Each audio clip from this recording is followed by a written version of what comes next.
Grabando. Saludos, queridos emprendedores, y aunque sigo un poquito enfermo, no me detuvo eso para regresar al pizarrón en donde tenemos que estar. Y es que hoy les quiero traer un concepto que a mí me ayudó mucho en el proceso de crecimiento de mis empresas, y es que hay una matriz que habla de las fases del crecimiento de un tipo que se apellida Greiner, para que lo puedan buscar. Y lo más interesante del concepto de este hombre es que nos hizo entender que crecer una empresa es superar una serie de crisis. Fíjate bien lo que estoy diciendo, porque la mayor parte de la gente habla del crecimiento como si fuera algo fácil, sencillo, algo que simplemente, sutilmente te va llevando al camino del éxito. Y lo que este hombre Greiner nos terminó educando es que no, señor, el crecimiento es toparse crisis tras crisis tras crisis. Entender esas crisis, prevenirlas y por supuesto superarlas es el camino de crecimiento. Déjenme les explico a qué se refiere. En esta gráfica tengo por un lado el tamaño de la empresa y por otro lado el tiempo. Es decir, que en esta línea verde la empresa, conforme avance el tiempo, iría creciendo. De esta gráfica se desprenden las famosas 6 fases de Greiner, en donde dice, por ejemplo, en la fase 1, cuando una empresa va naciendo, la empresa crece en función de la creatividad. La creatividad del fundador, esas ideas, todo el tiempo sacando cosas nuevas. Y esa creatividad le permite despegar. Ahora, llega un momento en donde aparece la primera crisis, y es una crisis de liderazgo. Escúchalo bien, porque a ti, fundador, te va a doler esto. ¿Por qué es una crisis de liderazgo? Porque esta creatividad en la cual es muy buena el emprendedor provoca que no se enfoquen en nada, no vayan cerrando. Entonces llega un momento en la fase 2 que se trata de una fase de dirección, de empezar a decir muchos nos y decir solamente hacemos esto. Esta es una fase de sís y esta es una fase de nos.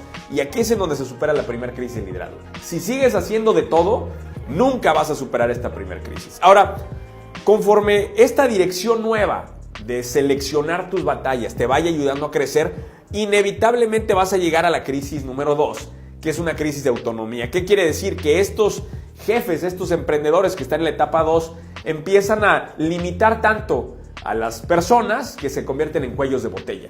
Esta crisis 2, por lo tanto, es una crisis de autonomía, de que la gente no puede hacer nada. Y por esto llega la tercera fase. Cuando realmente superas esto, es cuando delegas, cuando entregas la labor operativa. Y de esto hemos hablado mucho en el canal.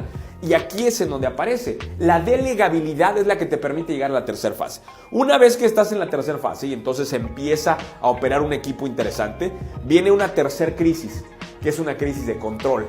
Porque ¿qué crees? Que esta gente a la que empoderaste, a la que le diste todas estas capacidades, empiezan a excederse y empiezan a mermar rentabilidad y empieza a haber una crisis de cómo ordenar a toda esa casa, ¿no? Y entonces aparece esta tercera crisis de control que justamente yo viví muy de cerca y donde tengo que reconocer que mi socio Nacho es extraordinario para cerrar esa crisis de control. Y entonces llegamos a la cuarta fase, que ya es una fase de coordinación y de mucho mayor control. Ahora, el problema de esta cuarta fase es que nos va a llevar a otra crisis, que es la crisis número 4, que es la crisis de la burocracia.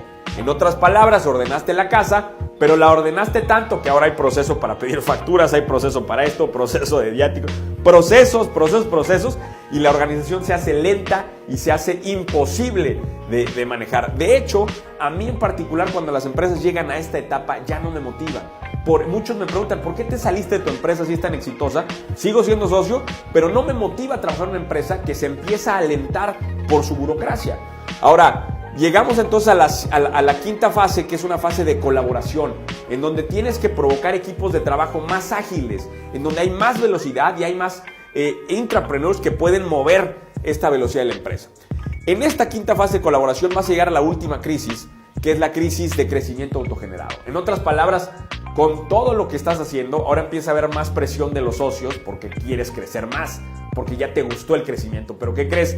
Que ahora no lo puedes generar internamente. Entonces, ahora necesitas más capital de afuera y necesitas alianzas y necesitas otras cosas para que ese tamaño lo puedas mantener. Y esta es la última crisis, la crisis del crecimiento autogenerado. Y esta es la fase número 6 de alianzas. Si se fijan, el modelo lo que te va dictando más de la importancia del proceso de crecimiento es las crisis que vas a ir encarando. Si tú entiendes perfectamente estas crisis, te puedes adelantar a ellas y puedes acelerar tu crecimiento. Así que ahora ya lo sabes, las crisis en realidad son simplemente la llegada de una nueva fase de crecimiento. Saludos, queridos emprendedores, desde el único lugar en donde crisis y enfermedad se confronta con ambición, actividad y energía.